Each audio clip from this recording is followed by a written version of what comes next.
नवे पाऊल नवा विचार. लोकार्पण न्यूज. पिंपळगाव बसवंत. नाशिक ग्रामीण पोलिसांची धडक कारवाई.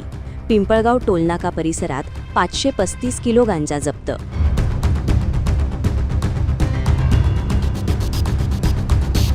नाशिक ग्रामीण जिल्ह्यातील अवैध व्यवसायांचे समूळ उच्चाटन तसेच अंमली पदार्थांची तस्करी रोखण्यासाठी माननीय पोलीस अधीक्षक नाशिक ग्रामीण, अपर पोलीस अधीक्षक मालेगाव व अपर पोलीस अधीक्षक नाशिक ग्रामीण यांचे आदेशान्वये कारवाई करण्यात येत आहे.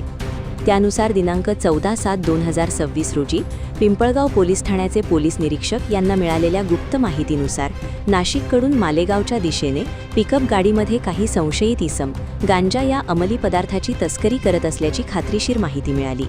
यावरून पिंपळगाव पोलीस स्टेशन पथकाने पिंपळगाव टोलनाक्यावर सापळा रचून पिकअप गाडी क्रमांक MH06BG1776 या वाहनावर छापा टाकला. सदर पिकअपमधून खालील संशयितास ताब्यात घेण्यात आले. 1. राहुल शांताराम पाटील, वय 33, राहणार मुटकी तालुका, जिल्हा धुळे. या संशयितास विश्वासात घेऊन पिकअप गाडीची पंचांसमक्ष झडती घेतली असता सदर पिकअप गाडीमध्ये 535 किलो वजनाचा गांजा हा अंमली पदार्थ मिळून आला.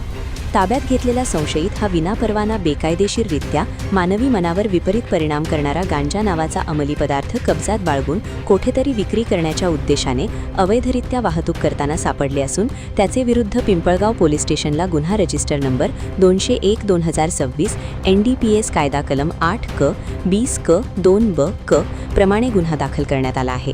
वरील आरोपीला या गुन्ह्यात अटक करण्यात आली असून त्यांचे कब्जातून 535 किलो वजनाचा गांजा हा अंमली पदार्थ, गुन्ह्यात वापरलेली पिकअप गाडी, मोबाईल फोन व रोख रक्कम असा एकूण 1,12,14,000 रुपये किमतीचा मुद्देमाल जप्त करण्यात आला आहे. सदर प्रकरणी पुढील तपास पिंपळगाव पोलीस स्टेशनचे पोलीस निरीक्षक व ठाणे अंमलदार पोलीस अधिकारी करीत आहे.